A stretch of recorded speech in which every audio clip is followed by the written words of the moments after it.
You know, there's just something about Bob the Builder that is nostalgic. Something about this little guy that just always brings a smile to my face.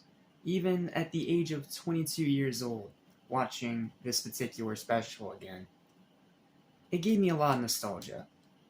Now, granted, I don't think it's as good as I thought of it when I was a kid, but I mean, that's what this franchise was made for, right? This franchise was made for kids mainly to teach them about building and etiquette and stuff like that. So, yeah, it's a kids show, and because of that, you have to treat it like a kids show. And this is still one of the best kids shows out there. The original Bob the Builder was creative, it was unique, it was funny, it was a lot of fun to watch. The voice acting was pretty good, and it had just a nice, pleasant atmosphere around it. And then, of course, you had Spud the Scarecrow just being the goofy comic relief. So, yeah. It's obviously not going to make you laugh anymore if you're an adult, but if you are one of those people that did grow up with this particular special just like me, then this is definitely going to be a bit of a nostalgia trip for you. And yeah, this is not one of the toys I had as a kid, by the way. I just found this in a Goodwill, and I thought I'd grab him. This is Welder Bob. I don't exactly know where he's from or what set he came from or anything like that, but it's Bob in a welder's outfit. And you can move his little shield up and down. So, yeah, that's pretty much all I know about this. I really got it just because I wanted something Bob the Builder. And because it was there the exact same day, I found this little gem again. Now, originally, I have lost this VHS tape a long time ago in my many, many different moves over the years. I've switched houses so many times I can't even count. But, this special in particular is one that I still remember fondly, and even though this is the first time I've watched it in forever because I've finally been reunited with it, thanks to a local thrift shop, it's still just as delightful as I remember it. Now, yes, it doesn't make me laugh that much anymore, but it's hindsight, you know? Sometimes when you're an adult, things aren't as funny as they were when you were a kid. And you know what? That's perfectly okay. There's nothing wrong with that. But just because it doesn't make me laugh anymore doesn't mean I think it's like absolutely not worth anyone's time. No. This special in particular is one of the most underrated and underappreciated Christmas specials I think I've ever seen. I haven't seen a single soul talk about it in the past 20 years, so it's time for me to shed some light on it. And it might also help that this literally came out the year I was born, so we're both 22 years old. I don't know. But, there's just something delightful about this. And that's why I'm not really doing a written review. This is more just my nostalgic retrospective. So, with all that said, welcome back to the Animation Station. Welcome to Season Slashings. Welcome to one of these seasons in our Season Slashings. As in, something that's not horror related, but it's still Christmas related. And I just want to talk about it because I have so much nostalgia for it. Welcome to my review of Bob the Builder, A Christmas to Remember. This is a made-for-TV movie special from 2001 that features Elton John. That's pretty much the most simplest way I can put it. So instead of doing a whole written review or anything like that, I'm just going to read the back of this VHS tape for you. And then I'll talk about some of my favorite parts or some of my favorite aspects of it, as well as some legit criticisms that aren't too harsh. Because Bob the Builder, it's hard to be harsh with this show. So, Merry Christmas from Bob the Builder. Bob's can-do crew is busy decorating for the holidays and building a concert stage for rock stars Lenny and the Lasers. And guess who's coming home for Christmas? Bob's twin brother, Tom, all the way from the Arctic Circle. Unfortunately, things don't go as planned. Spud is up to his usual pranks, even though he is trying to be a good boy in this one, but it just kind of happens out of bad circumstance. Lenny can't sing because he's got a sore throat, and Bob forgot his Santa costume. But it seems Tom won't be home after all. Much to Bob's surprise, though, Elton John and a mysterious Santa make it a special Christmas to remember. It's 15 minutes long.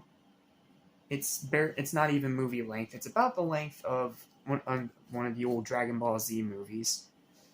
and yet it feels feature-length, it feels like a big project. So that's the basic synopsis for you. And like I said, I had this tape as a kid. I don't think it was exactly like this. I think I might have had just the VHS inside, not the clamshell. And then I lost it a while ago. And right before the holiday season, I went for a little shopping spree, like I always do, going to like Goodwills and other thrift shops around town. And I managed to find this one again, right there on the shelf. And even though I hadn't seen it in 20 years, I somehow still fondly remembered it. Like, as soon as it came to my eye, I knew exactly what it was. I knew exactly how I remembered it, what it was. And I knew as soon as I saw it, I had to get it. I mean, it wasn't even $2. I mean, how can I turn that down? So what are some of my favorite parts about this special? Well, I do love the flashbacks that we get with Tom and Bob, and little flashbacks we get of them as kids. It's really small scenes, they don't last very long, but they're little heartwarming things, especially if you're one of those people that has an older brother. I love Spud in this special. This is probably one of the funniest appearances of Spud in the entire series, and it's because he's trying to be good this time around after being told when he tries to steal some pies by Farmer Pickles that he would be put on Santa's naughty list if he didn't stop his pranks. So instead he tries to help, and it kind of just ends up backfiring in the usual Spud way with his usual antics. But they tried to give him a little more depth in the special, and I give them credit for that. And I really like Tom as a character.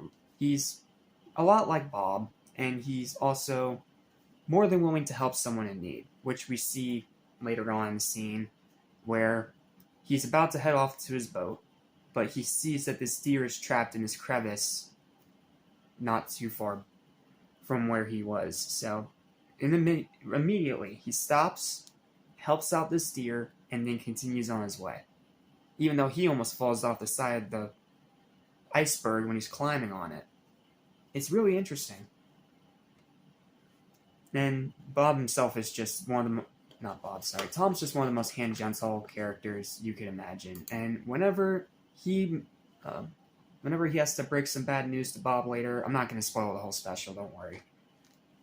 You can feel that pain that he feels and the sadness that Bob himself feels in turn when he gets this news. I won't say what news it is because I don't want to spoil the entire special for you. But yeah, Tom himself is a great character.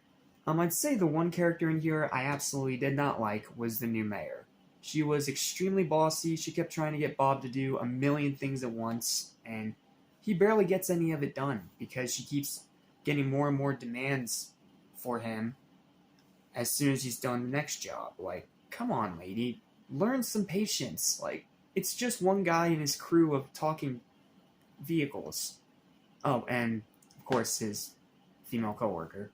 And no, they're not a thing. It's just they're friends. So, yeah. And then the whole Elton John thing, it feels a little forced, I'm not going to lie, because at first we don't know the story here, and then later we find out, oh, this guy's Elton John. And it's supposed to be kind of like an origin story for his character in the Bob the Builder universe, which, I mean, it doesn't really fit the story at all.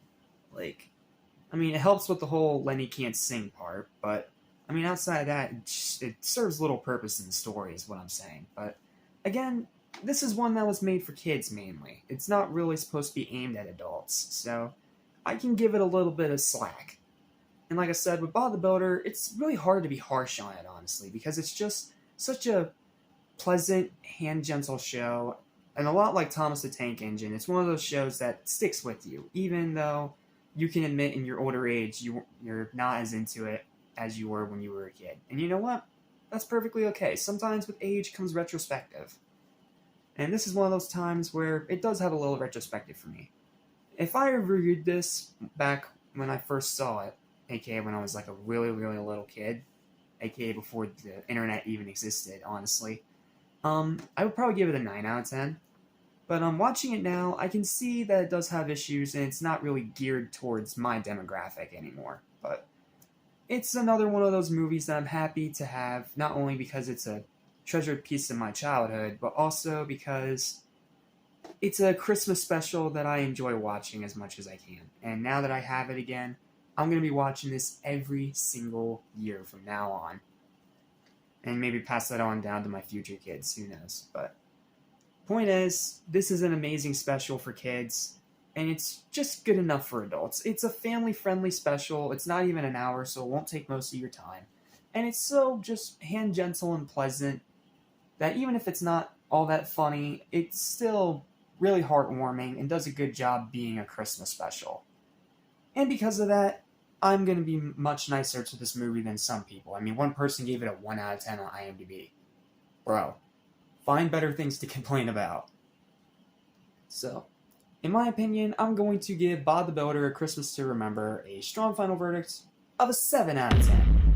Yes, that's the same verdict I just gave to Gremlins 2, but I mean, it's different wavelengths, honestly. With Gremlins 2, I gave it a 7 because I was really disappointed.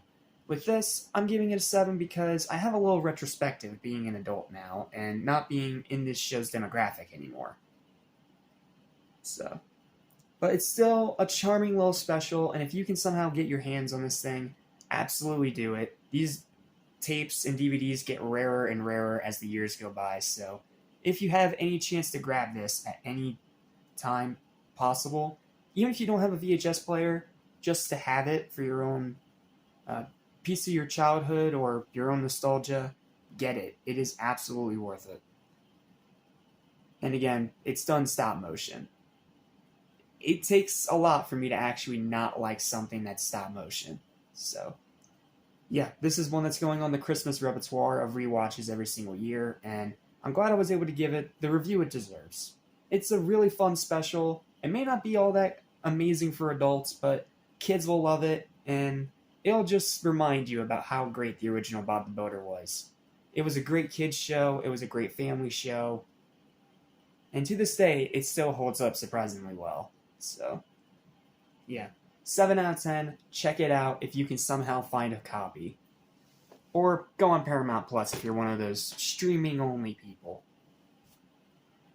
Well, that's it. Thank you guys so much for watching. Please don't forget to like, share, and subscribe. I hope you guys enjoyed this little retrospective. I hope you guys enjoyed this more nostalgic childhood throwback kind of review instead of more analytical stuff that I normally do. And it's because this one, I can't be mad at it because it's a piece of my childhood and it is a show that I loved as a kid.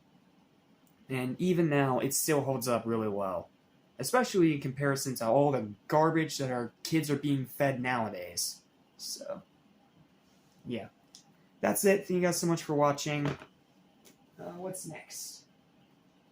Ooh. Gonna get a little controversial, are we? See you next time for the greatest Christmas movie that people refuse to call a Christmas movie. Die Hard.